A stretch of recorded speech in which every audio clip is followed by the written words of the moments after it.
Empirismo y los sentidos. ¿Qué es el empirismo? Según Domínguez, 2013, el empirismo es aquel conocimiento basado en la experiencia, experimentación e investigación que se adquiere por contacto directo con la realidad, a través de los sentidos como única fuente de verdadero conocimiento. Principales empiristas.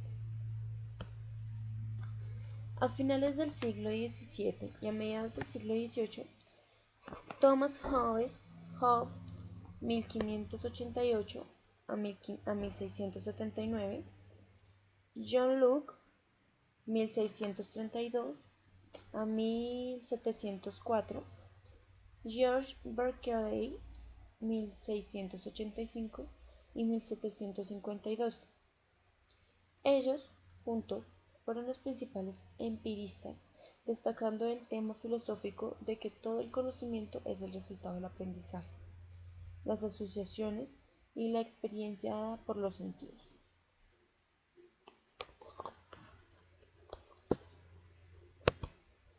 John Locke. A continuación, veremos un video acerca de la vida y las manifestaciones y las teorías y los procesos que realizó John Locke sobre el empirismo y sus ideales.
Muy bien, entonces hemos visto el video acerca de la vida de Thomas Hobbes, de todo lo que nos enseñó y lo que aportó a la historia de John Locke.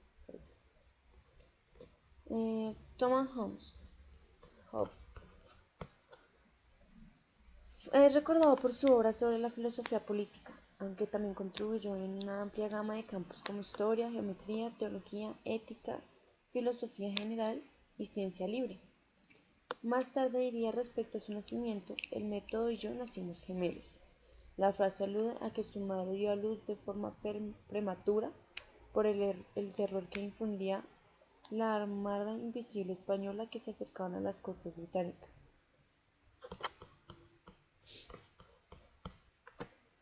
Su visión del estado de naturaleza anterior a la organización social es de una guerra de todos contra todos. La vida ese estado es solitaria, pobre, brutal y breve. Habla del derecho de la naturaleza, al que se refiere como libertad de utilizar el poder que cada uno tiene para garantizar la autoconservación. Cuando una persona se da cuenta de que no puede seguir viviendo en un estado de guerra civil continua, surge la ley de la naturaleza, que limita al hombre a no realizar ningún acto que atente contra su vida o la de otro. De este se deriva la segunda ley de naturaleza, en el cual cada hombre renuncia o transfiere su derecho, mediante un pacto o convenio, a un poder absoluto que le garantice un estado de paz. A continuación, hablaré sobre el personaje George Berkeley. Fue un anglo-irlandés filósofo cuyo logro principal fue la promoción de una teoría que él llamó inmaterialismo, más tarde conocida como idealismo subjetivo. Esta teoría niega la existencia de la sustancia material y, en cambio, sostiene que los objetos familiares como mesas, sillas, son las ideas en las mentes de los perceptores y, como resultado, no pueden existir sin ser percibidos. Berkeley también es conocido por su crítica a la abstracción, una premisa importante en su argumento para inmaterialismo. Aquí se muestra una imagen donde hay dos personajes hablando sobre el conocimiento. Dice uno que es acerca del conocimiento, que el conocimiento se aprende a través de la razón, y uno de los otros muchachos dice que él aprende es por la experiencia, que todo es a través de la experiencia y los sentidos. Como muestra de esto es una imagen acerca del empirismo, que pues el conocimiento proviene de la experiencia como tal a través de los sentidos.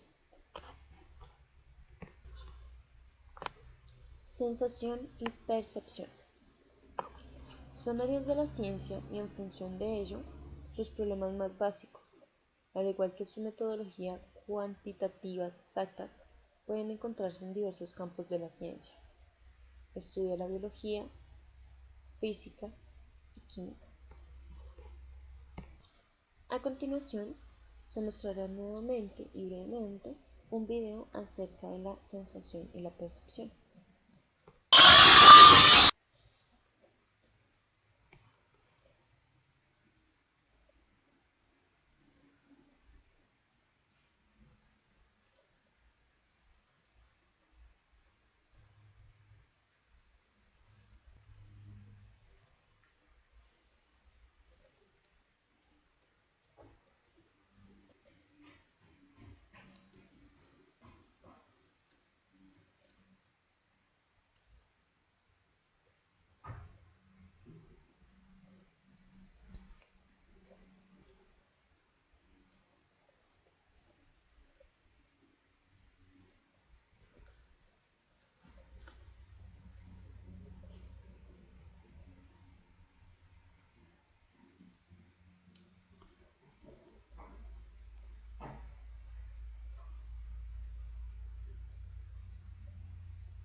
Vemos cómo en la sensación y en la percepción van surgiendo diferentes enfoques en el estudio y los procesos del conocimiento.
Bien, algo muy interesante en la teoría o en la sensación y la percepción.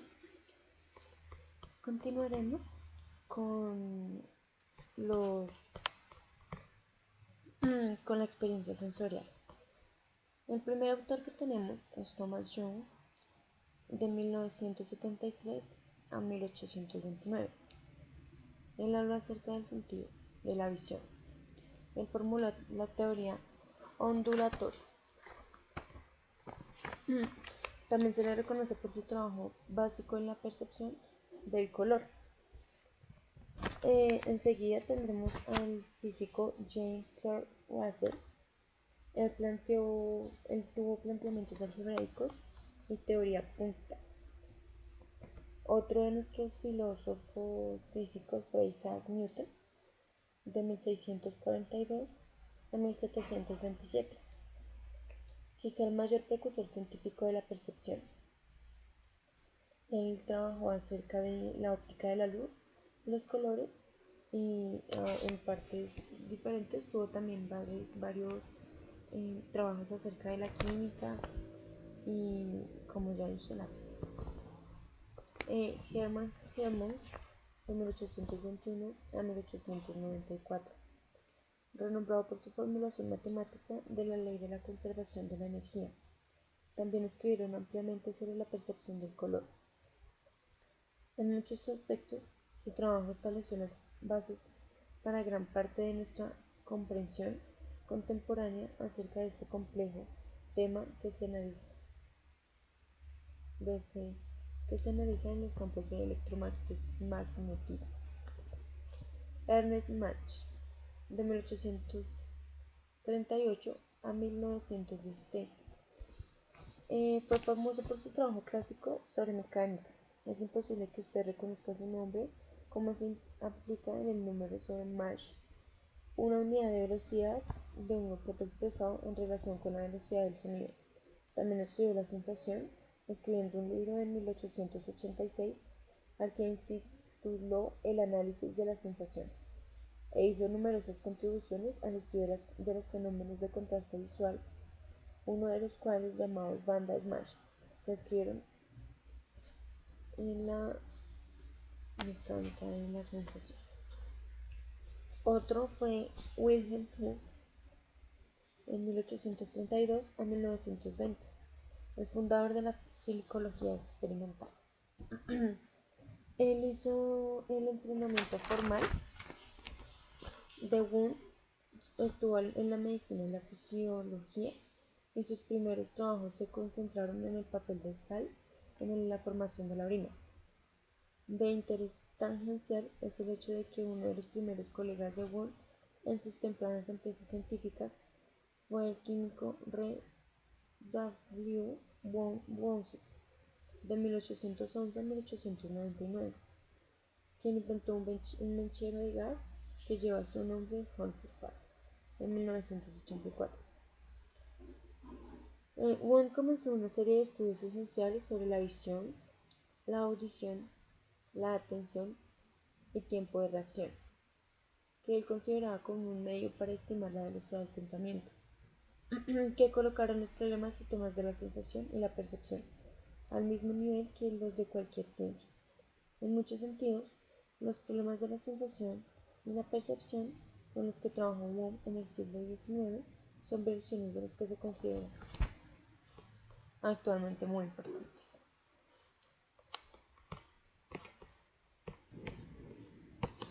Los 5 sentidos.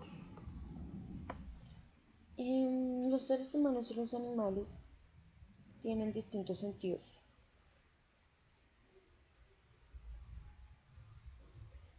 El funcionamiento de los órganos sensoriales, y a partir de eso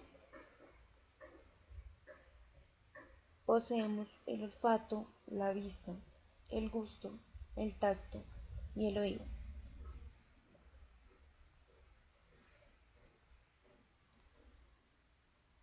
Los receptores sensoriales son células especializadas en la captación de estímulos, que representan la vía de entrada de la información en el sistema nervioso de un organismo.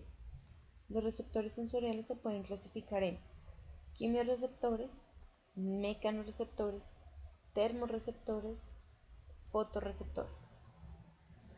Los quimiorreceptores son la fuente de información en las sustancias químicas, como en este caso el gusto y el olfato.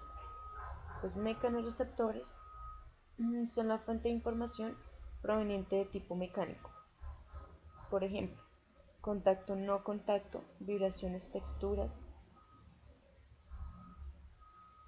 equilibrio, y los fonorreceptores que perciben las ondas sonoras. Los termorreceptores son los que perciben el frío o el calor. Los fotorreceptores se especializan en recibir la energía electromagnética. A continuación hablaremos acerca del oído. Es el órgano responsable no solo de la audición, sino también del equilibrio. Se encarga de captar las vibraciones y transformarlas en impulsos nerviosos que llegarán al cerebro, donde serán interpretadas. El oído tiene 3 zonas: la externa, la media y la interna. En la externa Es la parte del aparato auditivo que se encarga en posición lateral al tímpano. Comprende el pabellón auditivo. El conducto auditivo externo mide 3 centímetros de longitud. Posee pelos y glándulas secretoras de cera. Tenemos el oído medio, que es situado en cavidad timpánica llamada en la caja del tímpano. Su cara externa está formada por el tímpano que lo separa del oído externo, responsable de la conducción de las ondas sonoras hacia el oído interno. Y el oído interno se encuentra en el interior del hueso temporal que contiene los órganos auditivos y el equilibrio, que están inervados por los filamentos del nervio auditivo. Está separado por el oído medio por la ventana oval. Consiste en una serie de canales membranosos alojados en la parte densa del hueso temporal, que se divide en caracol, vestíbulo y 3 canales semicirculares que se comunican entre sí y contienen endolinfa.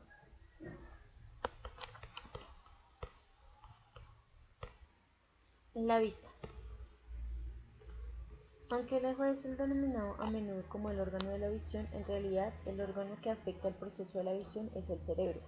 La función del ojo es traducir las vibraciones electromagnéticas de la luz en un determinado tiempo de impulsos nerviosos que se transmiten al cerebro a través del nervio óptico.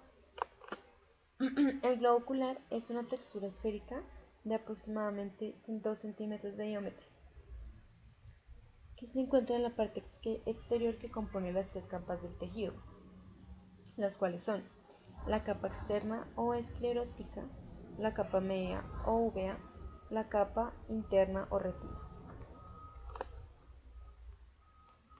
La córnea es una membrana resistente compuesta por 5 capas a través de la cual la luz penetra en el interior del ojo. El iris es una estructura pigmentada suspendida entre la córnea y el cristalino y tiene una abertura circular en el centro. La pupila es del tamaño del músculo que rodea sus bordes, aumentando o disminuyendo la cantidad de luz que entra en el ojo. El nervio óptico entre el globo ocular por trabajo o algo inclinado hacia el lado interno de la fóvea central, dirigido en la retina de pequeñas manchas llamada disco óptico, entre estructura en el punto ciego del ojo, ya que carece de células sensibles de la luz. El olfato. Ese es el sentido que permite recibir los olores. La nariz equipada con nervios olfativos es el principal órgano del olfato. Los nervios olfativos son también importantes para diferenciar el gusto de las sustancias que se encuentran dentro de la boca, es decir, muchas sensaciones que se perciben como sensaciones gustativas tienen su origen en el sentido del olfato. También es importante decir que la percepción de los olores está muy relacionada con la memoria. Determinando o aroma es capaz de evocar situaciones de la infancia, lugares visitados o personas queridas.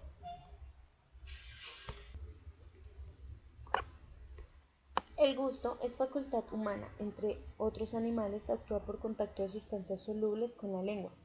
El ser humano es capaz de percibir un amplio repertorio de sabores como respuesta a la combinación de varios estímulos, entre ellos textura, temperatura, olor y gusto. Viéndolo de la forma aislada, el sentido del gusto solo percibe 4 sabores: el dulce, salado, ácido y amargo. La lengua es un órgano musculoso de la boca y el asiento principal del gusto y parte importante de la fonación, masticación y deglución de los alimentos. Está cubierta por una membrana mucosa y se extiende desde el hueso oides en la parte posterior de la boca hacia los labios. El color de la lengua suele ser rosado. El tacto es otro de los 5 sentidos de los seres humanos y de otros animales. A través del tacto, el cuerpo percibe el contacto con las distintas sustancias, objetos, etc. Los seres humanos presentan terminaciones nerviosas especializadas en la piel, en que se llaman receptores del tacto. Estos receptores se encuentran en la epidermis, que es la capa más externa de la piel, la cual transporta sustancias hacia el cerebro a través de las fibras nerviosas. Hay sectores de la piel que poseen mayor sensibilidad, ya que el número de receptores varía en toda la piel. Los receptores del tacto actúan constituidos por los discos de Merkel, que se subdividen en unas categorías, las cuales son corpúsculos de Pacini, terminaciones nerviosas libres, terminaciones nerviosas de los pelos, corpúsculo de Meissner, corpúsculo de Krause, corpúsculo de Ruffino. Dice que la piel es algo muy importante en el organismo, ya que protege y cubre la superficie del cuerpo. Contiene órganos especiales que suelen agruparse para detectar las distintas sensaciones, como la temperatura y el dolor. La piel posee un corte transversal, como 3 capas: la epidermis, que es la que interviene principalmente en la función de tacto, ya que es la más externa; la dermis es la capa del medio; y la capa subcutánea. Muchas gracias por la atención prestada.